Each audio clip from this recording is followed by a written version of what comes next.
Good afternoon, everybody. Welcome to our regular Friday webinar. Today we're talking about the Building Safety Bill. You will see on your screen that we do have a survey, a poll that we want you to participate in, please. So if you could go to that slido.com address with your iPhone, that would be really good.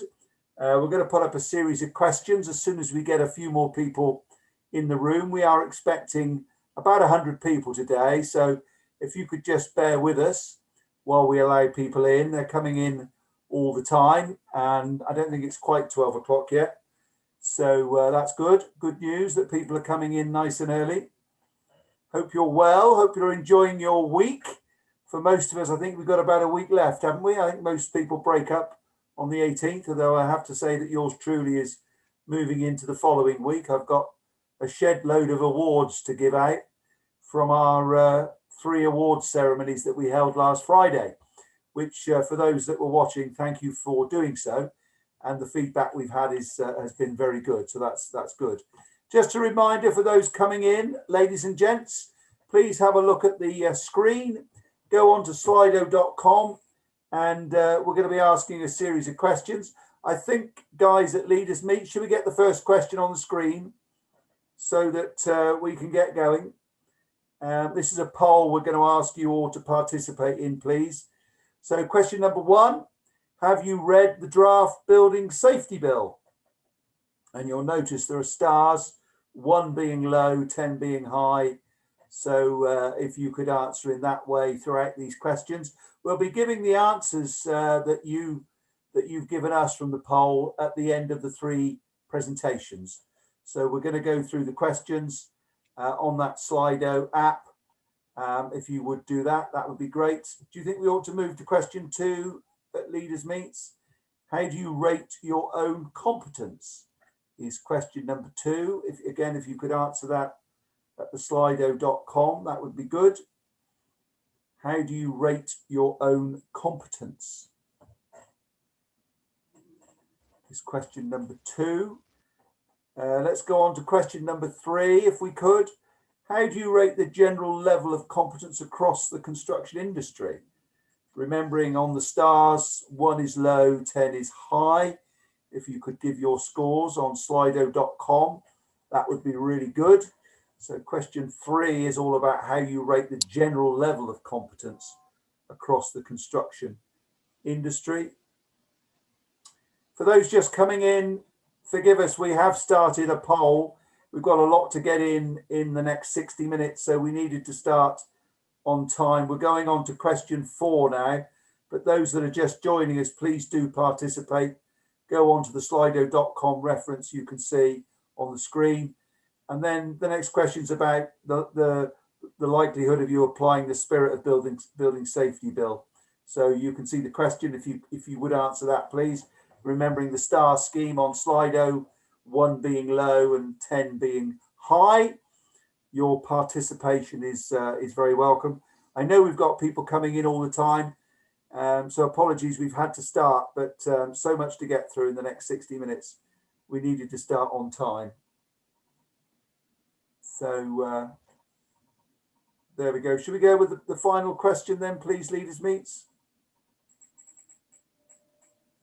What percentage of your projects currently capture digitally? So again, the star system on Slido, 1 being low, 10 being high. If you could answer that, that would be superb. Well, I think we've got most of the people in now that we're expecting. There's a few still to come, but we're going to make a start. So welcome. This has now become a regular occurrence through 2020. We started these webinars back in March, and here we are in December, still going strong. We've had well over 3,000 people tune in those 9 months, and we're averaging around about 55 people per session. Today is pretty much double that. So I think that probably indicates the importance of the topic that we're going to be talking about today. I'm here as Chief Executive of the Structural Timber Association, also as Chief Executive of Constructing Excellence in the South West and the Midlands. But we're now joined in terms of hosting these webinars by Constructing Excellence nationally by CE Northeast, CE Wales, and indeed now the CIOB. So 7 organisations now collectively coming together to bring you these 5 Friday afternoon sessions. As I say, we're dealing with an incredibly important topic today. Post Grenfell, post the Hackitt review, we now have the draft Building Safety Bill to contend with. And I don't know about you, but it's certainly the #1 priority for the organisations of which I'm part. We've got 3 presentations today. We're going to start with Richard Cymler from Ball & Berry. Richard's going to talk to us from a building control point of view. Then Judy Bell Barker from Wolverhampton Council is going to talk about the client perspective. And finally, Steve Green, who is by trade a contractor, now running his own consultancy. But Steve's going to talk about the contractor's viewpoint. So after those 3 presentations, we'll then give you the answers to the Slido questions. And then there'll be time for Q&A up until 1 o'clock. If you would, during the next 60 minutes, just pop your name, your company and where you're from in the chat box. And if you've got any questions, would you kindly use the Q&A box at the bottom of the screen. But without further ado, I'm going to ask Richard if he would please take the floor, demute, and we'll hand over to you, sir. Thank you. Okay, thanks, Andrew. Yeah, I'll go for one of the top 10 phrases of 2020. I'll share my screen. Okay. Are we all okay with the screen? Is my slides coming up? Yeah, that's good. Great. Okay. Right, as Andrew said, I'm Richard Cymler. I'm Regional Director for Ball & Berry Approved Inspectors. Hence, my presentation comes from a building control perspective. But there will be a bit of overlap with the other presenters, but that's no bad thing because there's some really key points here to get across. Okay, so the draft Building Safety Bill, I'm sure we all know, was published on the 20th of July this year. So we've all had plenty of bedtime reading, time to digest it. It establishes the role of the Building Safety Regulator, the BSR, which doesn't exist currently. It's there in shadow form. I think the fact that it's been established within the HSE speaks for itself as to how it's expected to operate. It amends the Building Act 1984, the primary legislation, creates the regime for in-scope buildings that we'll talk about in both the design and construction phase. And that's one of the reasons why it's probably going to take quite a while to actually become law, because it's primary legislation. So we don't expect it to be next year. I think the year after is probably more of a possibility when it comes into force. It also creates the power to set out in secondary legislation. So obviously that's an easier process in the future if that needs to be amended for buildings that are in scope. So we know what the current intention is. We'll talk about the buildings that are in scope, but who knows, in the future, other buildings could be added to the list. It sets out the requirements for these in-scope, high-risk buildings. And for ourselves, a key part of the bill is the registration of building inspectors and building control approvers. We're not actually keen on those particular titles, but that's what's been chosen at present. But I think it's important to bear in mind that currently an approved inspector as an organisation needs to be licensed with the CIC, the Construction Industry Council, but not at an individual practitioner level.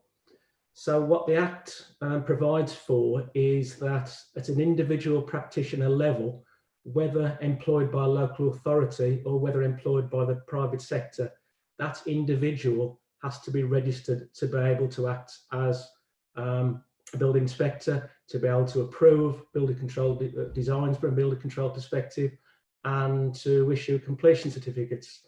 So that's obviously a big change from our perspective that we're gearing ourselves up for. So part 2 of the Act, the Building Safety Regulator itself, has got 3 broad functions. firstly, to act as the building control authority for high risk buildings. So for a building in scope that we'll talk about, a high-rise residential, when the Act comes into law, you'll not be able to make an application for approval to an approved inspector. You won't be able to apply for approval via the local authority. You will have to go directly to the building safety regulator for approval for those specific buildings. Now, it may be the building safety regulator engages as consultants or subcontractors, approved inspectors or local authorities, but that's for them to decide. The approval will be given only by, or can only be given by, the building safety regulator. And also there's a regime for occupied buildings. So they won't just be looking at tall residential buildings that are now or will be built from the date the Act comes into law. They'll be then looking retrospectively at all the high-rise stock across the country. The building safety regulator will also oversee the performance of building control bodies, both building control approvers that we now know as approved inspectors and local authorities. So currently, the Construction Industry Council approved inspector registration, known as SICAIR, they oversee approved inspectors, but the building safety regulator will oversee building control, whether it's private or public sector. They'll also advise on building standards. So currently we've got BRAC, Building Regulation Advisory Committee, reporting to Parliament. That will then move to the Building Safety Regulator. So they will look at the current approved documents. Do they need to be amended? Do new approved documents need to be established, etc., etc. And as well as overseeing building control at an individual and an organisational level, they will also assist with encouraging competence across the whole industry. I know that's a topic that will be looked at later on. So I'll move on now to the next slide. Okay, there's two key definitions. Building safety risk. So currently the proposal is the building safety regulator will look at these buildings in terms of structural safety and fire safety. But there is a clause in the proposals that any other prescribed matter can be added at a future point in time. But currently we're looking at structural safety and fire safety. And the higher risk buildings, what are they? We'll look at that in a moment. But I just mentioned that it does also create a power for the Secretary of State to amend the definitions. So the building safety risk, structural and fire, Part A and Part B as we call them, that list could be added to. And the high risk buildings that I'll talk about now, that can be amended at any point in the future by the Secretary of the State. For instance, just as an example, there's no suggestion this would happen, but they could put hospitals in there, they could put schools in there. So what are these high risk buildings? They're multi-occupied residential buildings, 18 metres or more to the top floor level, or more than 6 stories in height above ground. Okay, so that's quite key to remember. And this encompasses dwellings, student accommodation and supported accommodation. It specifically doesn't include residential care homes, secure institutions such as prisons, and temporary accommodation such as hotels. So why is the question, does it not include these buildings? Because they are catered for by other legislation over and above building regulations currently. So that's the reason. So it's dwellings, student accommodation and supported accommodation. So the Part 3 amendments to the Building Act allow the Building Safety Regulator to act as the building control authority for these higher risk buildings. It sets out the detailed regime for high risk buildings, which is the gateways that I'll look at on the next slide. So that's the gateways is another phrase we're getting used to hearing. It'll set out the requirements for the registration of building inspectors, that being individual people, and building control approvers that we now know as approved inspectors. And they also have powers to act where a local authority is exercising its building control duties below the required standard.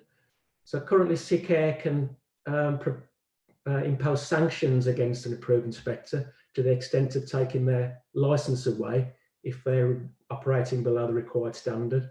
So that will then extend to local authority building control as well as approved inspectors under the auspices of the building safety regulator. Okay, so this is a slide that it's building control, but it's specific to the whole industry. So this will impact on everybody involved in the design and construction of the in-scope buildings, the high-risk buildings. So what I've got on the left-hand side is the current regime, and then the right-hand side is the proposed regime. So on the left-hand side, when a planning application is made, there's no requirements in terms of fire safety to be looked at. It's as simple as that, nothing more to say. So when work starts on a building, whether it be a high-risk building or any other building, the current requirement is to submit approved inspector submits an initial notice at least 48 hours prior to work starting, or a building notice or a full plans can be submitted to a local authority, again 48 hours prior to work commencing. So 48 hours prior, there is nothing stipulated as to what level of detail is required in the design. It could be a very, very sketch scheme at that point. And then at the end of the process, the legal requirement is to notify the approved inspector or to notify the local authority if that's where the building control is being provided, prior to occupation and prior to completion. It's as straightforward as that. There isn't a requirement to have a completion certificate prior to occupation. It is notifying prior to the event. And then we move out of building control into occupied buildings. And there is legislation in place, but it's not joined up with the previous building control legislation. So for a tall residential building, the Housing Act would apply, probably enforced by a local authority, environmental health or housing departments. But fire hazard is one of 29 hazards stated in the Housing Act. So it isn't specific to fire. And also the local fire authority would have powers under the Regulatory Reform Order, Fire Safety, 2005, in terms of the communal areas of a tall residential building. Now, if we move to the right, Planning Gateway 1, the Building Safety Regulator will be a statutory consultee for them to make comments at that very early stage. So we're perhaps not necessarily talking about comments in terms of the interior of the building, the fire escapes, the fire potting shafts, but certainly in terms of fire service vehicle access to the proposal. And indeed, could the proposal impede access to adjacent buildings? Gateway 2, we're referring to as the hard stop, okay? It's a hard stop because you cannot legally start work until you have approval from the building safety regulator. So it's not a case of making an application to them, it is getting their approval, their consent prior to starting work. And if you were to start work without their approval, there are some quite stiff penalties proposed. And Gateway 3, the final certificate. So it's not a case of notifying the building safety regulator that you're about to occupy a building, about to complete a building. You're required to have a final certificate before you move on to occupation. And this is where the golden thread kicks in, is making sure that the as-built information, the commissioning information, how we operate that building, is then passed on to the building managers, the building occupiers. And finally, occupied buildings, so whether it's newly built or whether it's existing, require a building assurance certificate to be legally occupied. That is a big sea change again, and that's again required from the building safety regulator. So if we hark back to before the regulatory reform fire safety order, some of us will remember that certain buildings had to have a fire certificate. So akin to that, a tall residential building will need to have a building assurance certificate in order to be legally occupied. and again, stiff penalties if one is not in place. So I think just to finish on comparing the left to the right, the current situation, ourselves as improved inspector, the onus is on us currently. If a work commences or work's about to be completed, the onus is on us to ask for the information we need. If we don't get that information, we then really need to prove there is a life safety risk for us to withhold approval or to move to legal action via the local authority. We need to prove there is a fire safety risk. You look at the regime on the right-hand side and bear in mind where we started. The building safety regulator will operate within the HSE. The boot's on the other foot. You as a developer, as a designer, as a contractor, will need to prove to the building safety regulator that your building is safe in terms of fire and structure. So that is a big shift. So my last slide is just my contact details, which I'm happy to share these slides following today. So if anybody's got any specific questions on building control, please get in touch. Okay, so at this point now, I will... Thank you, Richard. Thank you very much. We're going to hand over to Julie now to give us the client perspective. Absolutely, yes. Lovely, okay. You just need to upload the presentation. You can unshare your screen, Richard, that would be super. I will do. Julie, the floor is yours, as they say. Okay, so just give me a minute while I upload the presentation. So Richard, you're downloading yours, aren't you? Yes, I know, just bear with me, I'll share.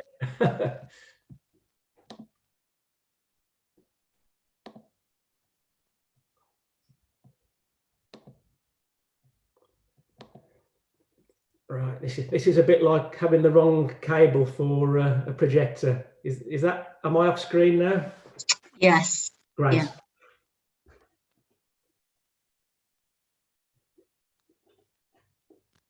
Okay, can everyone see that? I just... Yeah. Share. Is my presentation on the screen? Can everyone see? It's not. If you go to slideshow and then full from start, because at the moment we can see the future slides on the left hand side. Right. Okay, just bear with me.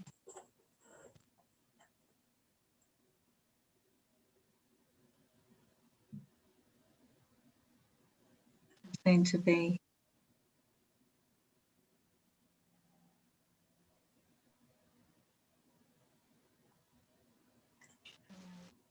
Try and go to slideshow from start or something, I think. Okay, so what I'm going to do is I'm going to come back out. Just bear with me.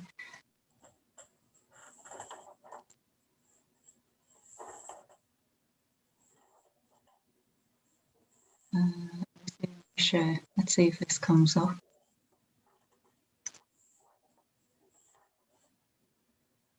It's going to be. Julie. Yeah. If you go back to your screen and you go down to the bottom right hand side, you should see like a screen that's on an easel. You just need to push that. Okay, I'm doing that, but it doesn't seem to be. Seems to just. What I'm going to do, just bear with me. Let me go out and then come back in. Bear with me.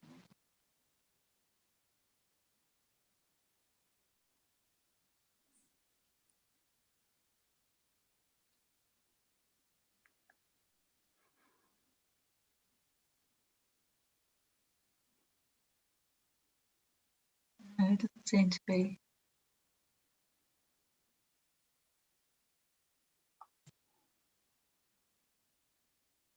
Sorry, if you just want to talk among yourselves while I try and get this to work, it's just we're getting some suggestions from some of our audience that maybe we want to unplug external monitors and then just present your main screen. That's okay. One suggestion I've had. What I could say is that we have got a Slido survey going on. Howard, have you put the link to that in the chat box? I think you have. Yeah, links in there. And for those people who have already completed it, don't worry. It's just for those people who haven't to have the opportunity to do that. Yeah.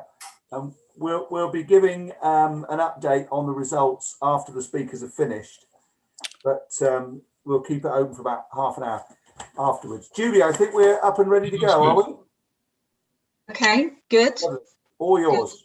Okay, I think I know what the issue is. You can't seem to upload anything other than a PDF. So this is the PDF version. So let me go through, just bear with me. Okay, thank you everyone for being patient. These things never go smoothly when you need them to.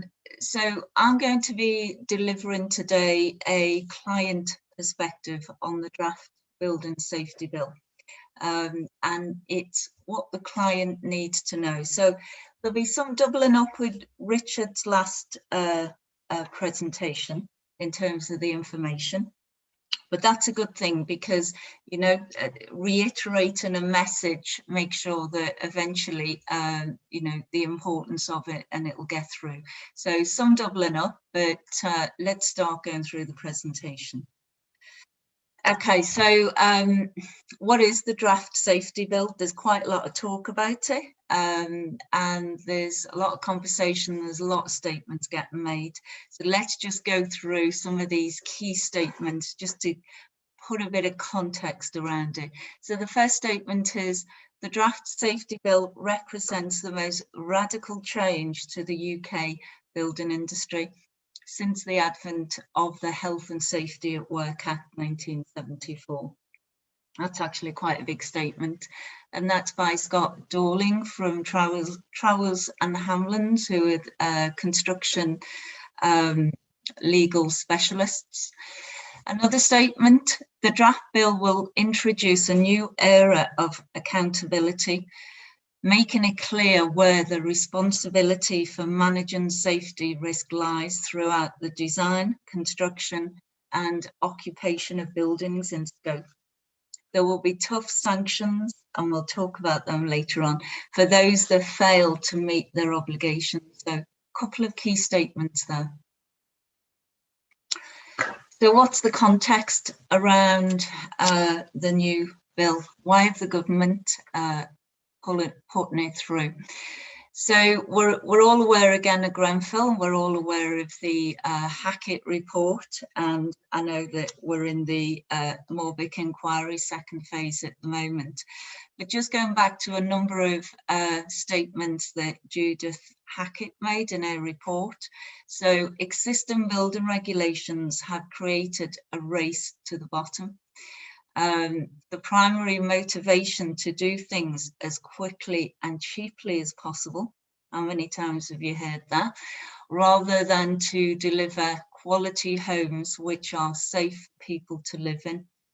Another statement, where enforcement is necessary, it is often not pursued. Where it is pursued, the penalties are so small as to be an ineffective deterrent. Dame Hackitt also criticised a lack of clarity about roles and responsibilities and the fragmentation within the industry and inadequate regulatory oversight. So a bit of context there in terms of how we've and why we've ended up with the new legislation. Just a quick overview of the building safety bill. The intention of the legislation is to ensure direct accountability throughout the life cycle of the building, and a life cycle of the building which is in the design, in the construction, and also in the occupation, which could be for another 50, 60, 70, 80 years. The bill applies to all buildings, but many of the detailed provisions obviously only apply to the higher risk buildings, the HRBs. And at present, the HRBs are defined in the bill, and Richard mentioned it, and it's a multi-occupied residential building with a height of 18 metres or more. again, that could be subject to change, depending on future legislation and where we go. So in terms of the MHCLG, they issued a formal statement, and their statement was explaining the need for clarity and accountability in relation to high-risk buildings. And what they actually said, and they issued this statement when they issued the draft bill, at each of the 3 stages, again, design, construction and occupation, it will be clear who is responsible for managing the potential risks and what is required to move to the next stage, enabling a golden thread of vital information about the building to be gathered over its lifetime. So not just at the front end, but also as that building changes and gets refurbished.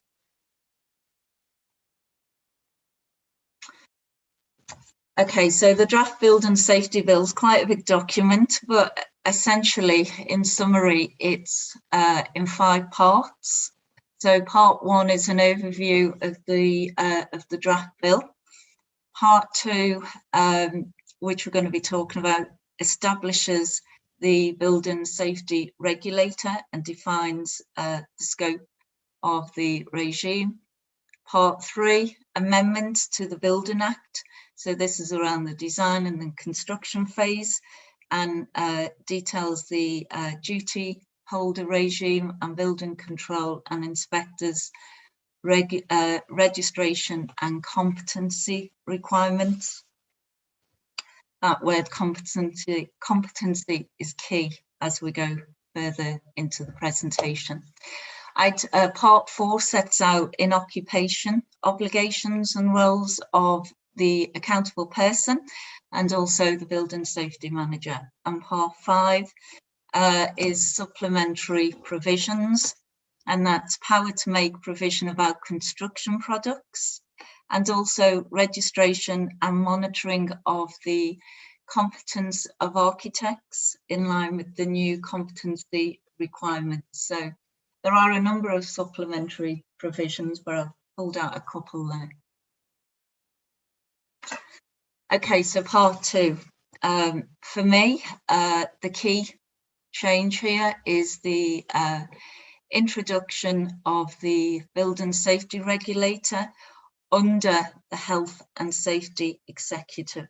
So this gives them real teeth to be able to enforce.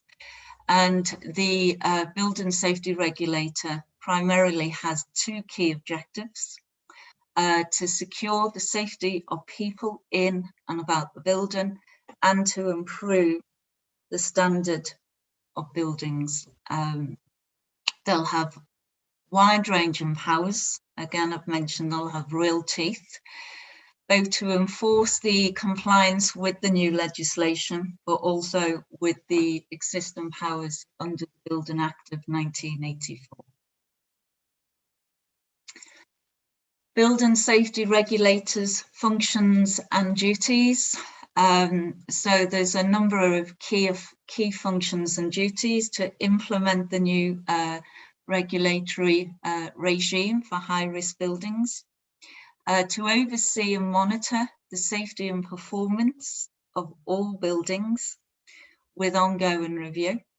So the high-risk buildings could change from not just being residential over 18 metres, potentially. It could incorporate other buildings further down the line.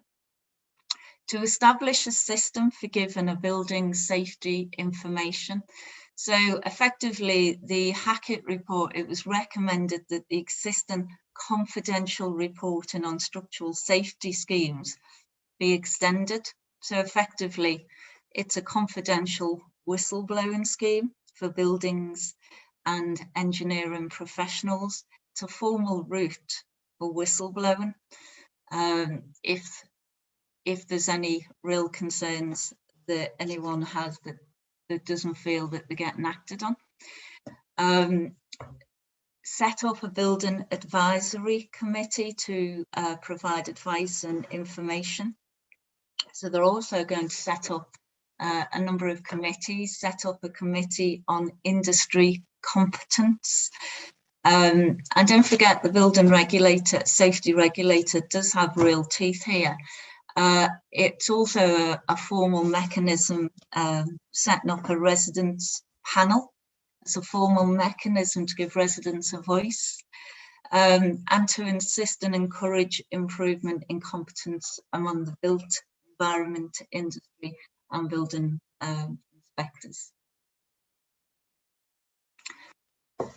Part 3, amendment to the Building Act. So Part 3, the draft bill empowers the Secretary of State to impose competency requirements on duty holders.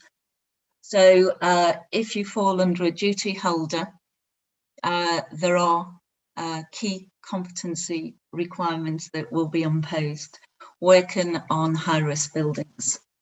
These appointed duty holders will be required to ensure that all appointees and prescribed persons meet competency requirements and provide document demonstrating competency, evidence-based documentation to ensure that the duty holders have competencies. Full details of duty holder responsibility and gateway systems for approving the design, construction and occupation of in-scope buildings will be covered in secondary legislation. Duty holders. So there's going to be 5 new duty holders during the design, construction of high-rise buildings. And to some extent it aligns with the existing CDM regulations, but in essence what we're going to have is 5 duty holders that will have clear roles, and those duty holders will be the client, principal contractor, principal designer, contractor and designer. Okay, so client duty holder, what are the key client duty holder responsibilities? So making sure arrangements for managing building work to deliver compliance. So as a client, when we start the process of commissioning a building, we know already that we have responsibilities to ensure that anyone that works on that building, professionals, contractor, principal contractor, needs to be competent. Of course, we'll be stacking up those competency requirements and setting out clear sort of evidence-based documentation that we would require. Take responsible steps to ensure that those they appoint comply with their responsibilities in relationship to building safety. So again, we'll be ensuring through clear processes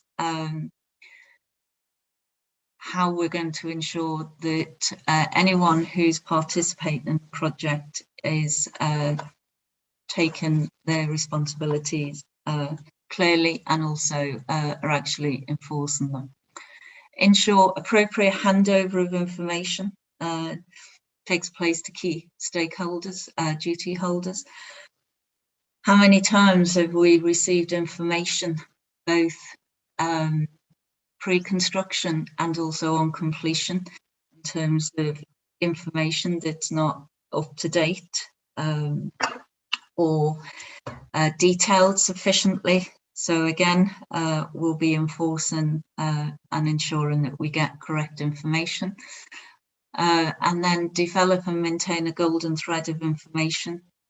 To some extent, this goes back to the O&M manuals, and again, ensuring that we have all the correct information, up-to-date information. More importantly, the as-built information. So what is actually being built and the information we get from it. A clear duty holder there in terms of what we need to do as a client. The new gateway regime, Richard's mentioned it also in his presentation, but effectively, in summary, Gateway 1 will occur before duty holders are required to be in place and those applying for planning permission. I find that a bit confusing because we often appoint designers, etc., in order to get into planning, and there's quite a lot of work that is completed prior to issuing a planning application. But that's Gateway 1. Gateway 2 occurs prior to construction work beginning, and as Richard's mentioned also, is described as a hard stop.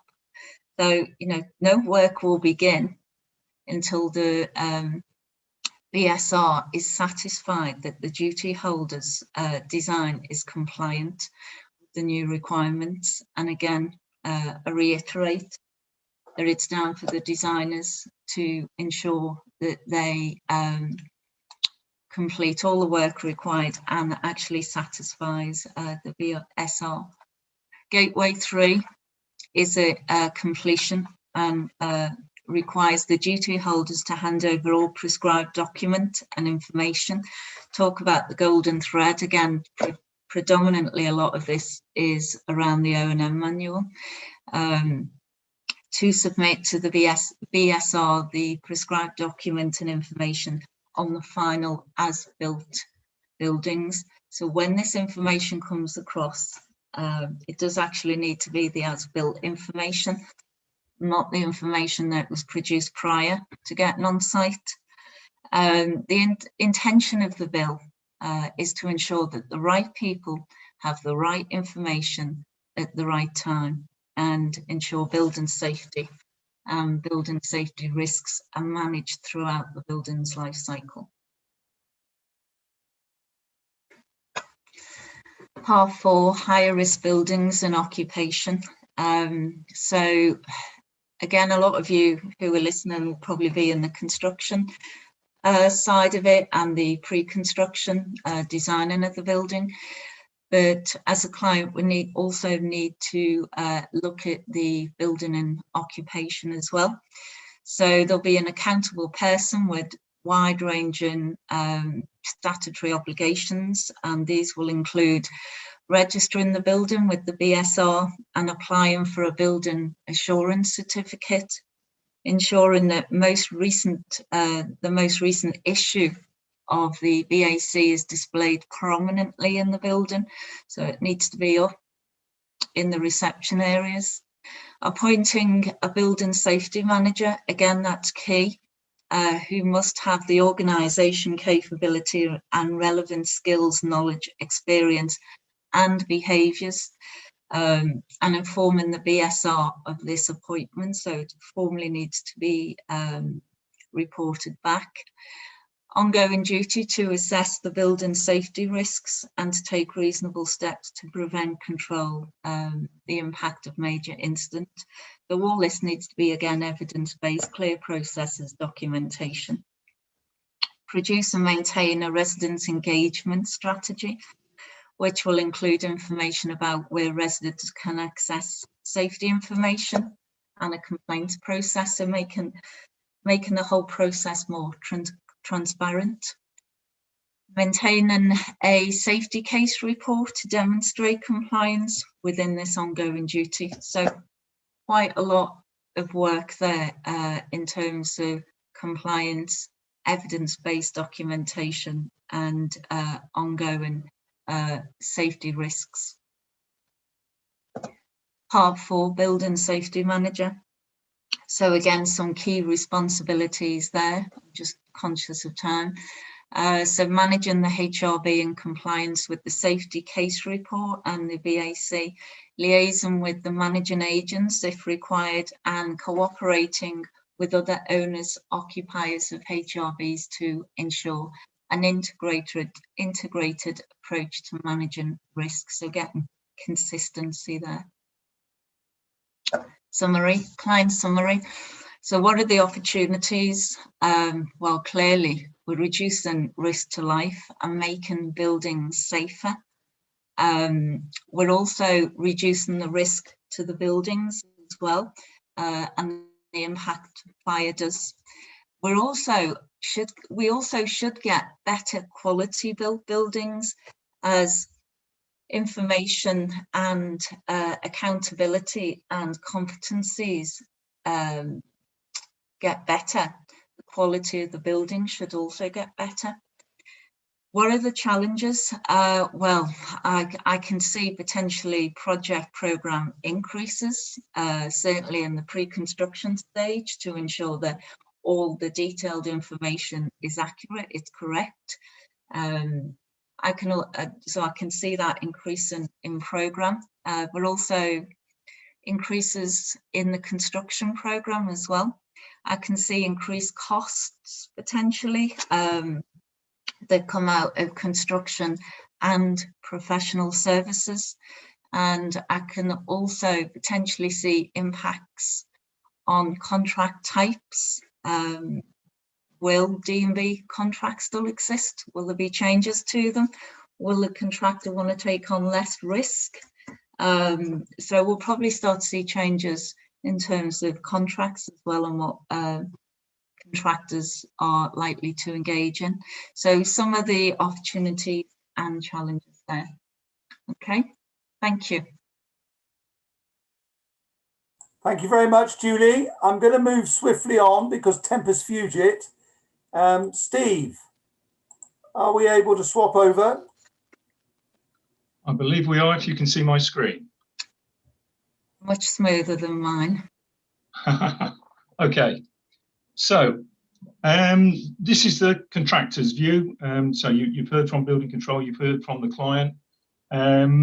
It's basically a scrapbook of observations and some questions that I've posed, having read some of the documents. The bill itself is 331 pages. There's an explanatory guide that's 189, but there's an impact assessment that's 84. And I'd really suggest you have a look at that, because I'll be drawing on that as we go through. So building safety regulator, for building safety regulator, read HSE. This isn't surprising, given that Dame Judith used to be the chair of the HSE. So it's not surprising that she sees that as the machine, because the HSE knows construction and construction knows the HSE.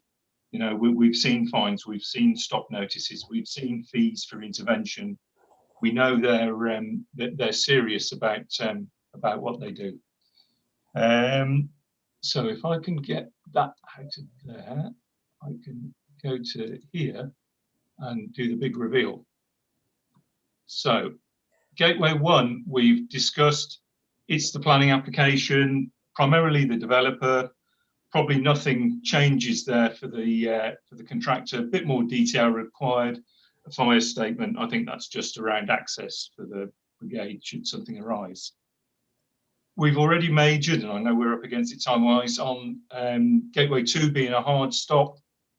Now, what I see here is, because there's got to be a lot more detail in the application, I think there's going to be a need for earlier contractor involvement, earlier specialist subcontractor involvement, so that all the details that the building safety regulator wants to see are provided in the submission, which means the design needs to be further progressed. Julie touched upon who carries this risk. I'll come on later that because there's more detail going into this application, when the thing gets to site, I think there's less opportunity for error, but certainly less value engineering opportunity. And I think anyone that's studied the Grenfell inquiry and Dame Judith Hackitt's response is, I don't think she likes value engineering. So I think that's very unlikely going forward, particularly in the field of sort of fire engineering and that sort of thing. But as a result, there's probably delays more likely at this stage, and will clients and their professional team have factored in the necessary allowance for that. Now, the critical point of completion, the final certificate, we're at a point where potentially the principal designer and principal contractor co-sign a final declaration of compliance. And I think, to me, that asks a number of questions. If you're the principal designer and you've got to co-sign a final declaration of compliance, does that mean you need to inspect the works? Could you sign it without having inspected the works? And then I think that takes us on to another question about what do the PI insurers think of this? Think of principal designers signing for final declaration of compliance with or without inspection? As I say, well, my presentation is all about asking questions. I haven't got the answer to any of them. So satisfying the building safety regulator is going to be a contractual requirement, another contractual requirement that will be written into the main contract, subcontracts. There'll be increased pressure at handover. So the BSR is effectively becoming a second client. And it's something that we've learned is that they want everything digital. So will this push the industry towards BIM level 2 and COBE? And what I didn't mention is, if everything's got to be digital in the golden thread, does that mean this initial submission is all digital? And does that mean that the planning authorities and building control authorities have got the wherewithal to handle digital submissions? And inevitably, that the lawyers will make hay out of the disputes that will arise out of failing to satisfy the building safety requirement, which will probably result in more buck passing. Building occupancy, I think from the contractor's point of view, that there's not a lot of change here. The one good thing is that I think we'll find that as we come to refurbish buildings, we'll have a lot more detail about what went on in that building when we inherit them. So I'm just going to flick through. We've done those. So we've talked about checking competence, and let's zoom into this and get my Zoom window out of the way so I can see it myself. So this is an extract from the bill, and it's saying basically prior to the appointment, the client must assess the nominated principal designer has appropriate skills, knowledge, experience, behaviours, and organisational capability to carry out their duties. So this is an obligation on the client in terms of the principal designer. And it does go on to say there will be guidance as to what that might look like. But equally, there's the same thing when the client comes to appoint the principal contractor. So appropriate skills, knowledge, experience, behaviours, organisational capability. And then I quite like this final bit that I've highlighted. So during construction, the principal contractor must ensure that anyone they appoint to carry out building work is competent. So not necessarily appropriate skills, knowledge, experience, behaviours, and organisational capability, but is competent for the role, or is being trained and appropriately supervised by a competent person.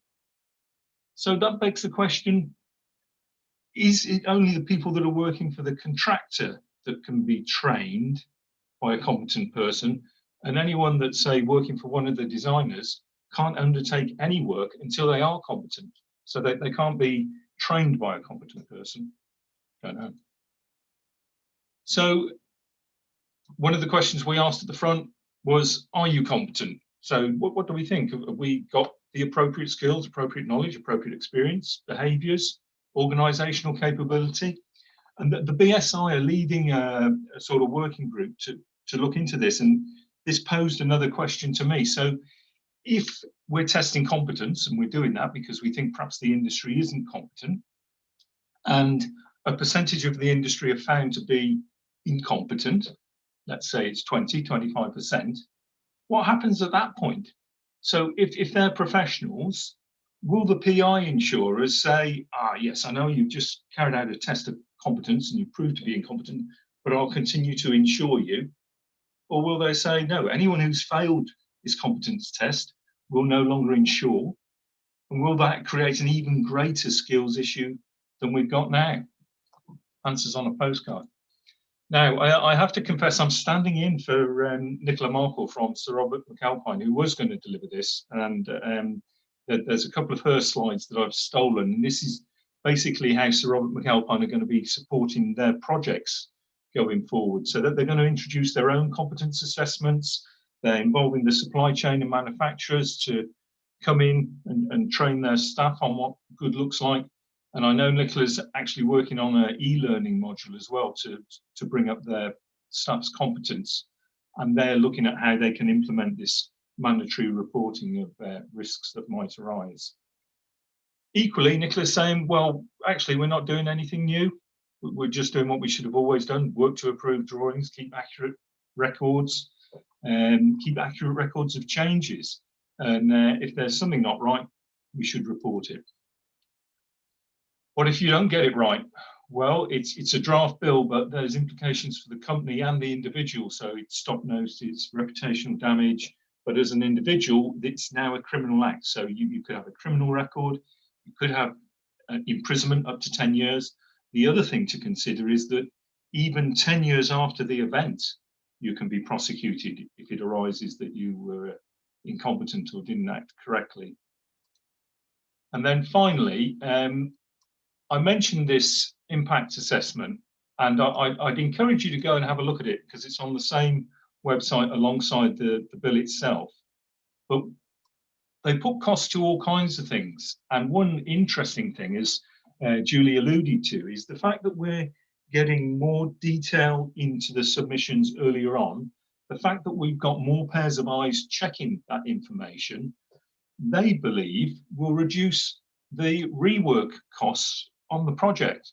So what they're saying is, as a result of this better developed and checked design and perhaps more checking on site, that the average building will save £37,500 in rework through the progress of the works, a further £40,000 in rework at handover, and then a further £37,500 in latent defects.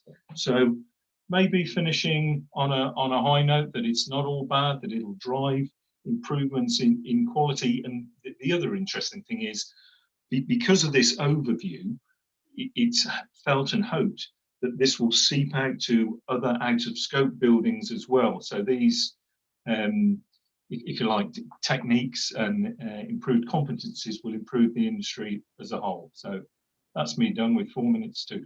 Thank you, Steve. Much appreciate that. We haven't got much time left, but I've got 3 questions from Guy Morgan. So I'm going to put these to the panel.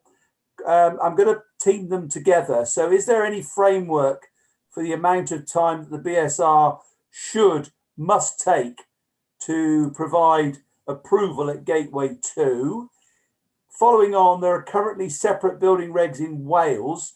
Is there going to be any difference in how the Building Safety Bill will be enacted across the 4 home nations? And also, what are the panel's thoughts on future rollout of the Building Safety Bill to building types beyond the current scope? Would you like to start with that, Richard? Yeah, I mean, on the first point, the answer is we don't know yet, but it will be developed. This is obviously the primary legislation, the framework. So at some point, as the process moves on, we will know what the time period is, but we don't know as yet what it will be. That's quite straightforward to the first one. The rollout to the 4 nations, well, as we know, there's devolved powers to the Welsh Assembly and the Scottish governments and Northern Ireland. So I think the expectation is that they will replicate the process, but it is for the devolved nations to decide. And what was the final question? The one was about the rollout beyond the current scope. Okay, yes, I think, yeah, again, I think it'll be a new framework. I think partly the government will wait and see how well it operates. I'm not aware of any specific intention, and I think it's worth bearing in mind that certain other types of buildings and sports grounds springs to mind, following on from the tragedies we had in the 1980s, Bradford and Hillsborough. There is an existing safety at sports grounds authority. It's already in existence. So it's possible, but I think there's no specific intention at this moment to roll it out. I should point out, I inadvertently said that all those questions had come from the same person. They hadn't. Guy Morgan asked the first and Nick Jones the second and third. So my apologies. I did pick out a couple of other questions, Andrew. There. Sorry? I picked out a couple of other questions that I can... Right, well, there's nothing more in the Q&A. Are they in the chat box, are they? I've picked them up from somewhere, one or the other. Well, go ahead. If they're in the chat box, I'm looking at the Q&A box. Right. Well, one question was, does the building safety regulators power to oversee building control bodies? Is it limited to high-risk buildings? And the answer is no. The overseeing role is the building control body. That's the local authority or the approved inspector. Operating on any type of building is the overseeing role. And there was an interesting question about human behaviour as well. Yeah, I saw that now. Yeah, okay. I think really this legislation is the framework. So the answer is no, there is nothing specific there about human behaviour. But I think it's not necessarily disappointing, because the intention is it's the framework, and that would come under the lower tiers of the legislation. I think the facts are, sorry, Steve, I'll let you come in. Behaviours and culture is what constructing excellence is all about, of course. We're trying to drive the change in culture, the change in behaviours. So probably that's where we come in. Steve, sorry, I interrupted you. Sorry, I was only going to say that this Hoover Dam with a hole in it with money leaking out of it, that's the Get It Right initiative. The Get It Right initiative is all about changing behaviours in terms of quality. So I'm hoping that it'll be written into the bill that everyone has to be trained in the Get It Right initiative. Well, look, it's 1 o'clock, ladies and gents. Howard, Hit Leaders Meets, have we got some results we can show everyone from the survey earlier on? Please? We have. Yeah, we have. We'll put those up. We can also ask people if they kindly give us some feedback in a minute, Andrew. We'll put that up. Yeah, of course. So, Ooh. Here's the results of have you read the draft safety bill? So 50%, over 50% haven't read it. No, exactly. And competence. So that looks quite reasonable, I thought. Optimism bias, I would say there, Andrew. Lots of people overrating themselves, I would think. Possibly say, Howard. Yeah. And what about the next question?